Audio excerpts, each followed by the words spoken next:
Hello, তোমাদের আগের দিন বলেছিলাম বাজারে আসার একটা অন্যতম কারণ আছে, সেই কারণটা সেদিন পূরণ হয়নি। তাই আজকে পূরণ করতে চলে এলাম। নিশ্চয়ই বুঝতে পারছো সেই কারণটা কি। সার্থকের স্কুলে ব্লাড গ্রুপ জানতে চাওয়া হয়েছে, যেগুলো নর্মাল ইনফরমেশন লেগেছে তো সেই টেস্ট করার জন্য, সেগুলো যাই হোক, যদিও ম্যান্ডেটরি নয়, তবু আমি হচ্ছে সেই রিপোর্টগুলো জানি বলে আমি দিয়ে দিতে পারবো। কিন্তু ব্লাড গ্রুপটা জানি টেস্ট করার জন্য আজকে আমাদের এখানে আসতে হয়েছে। অনেক বুঝিয়ে বাজিয়ে সার্থককে এনেছি, কিন্তু যাই হোক ও কোনো রকম কান্নাকাটি করেনি। ও ফোন দেখতে গেছে, ওদিক থেকে ব্লাড গ্রুপ টেস্ট হয়ে গেছে।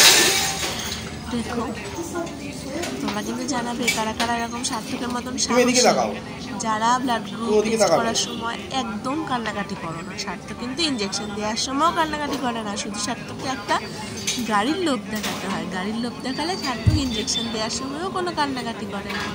হি ইজ আ ব্রেভ বয়। তো দেখো, তোমরা কি এরকম ব্রেভ বয় আমাকে অবশ্যই জানিও। Bye bye.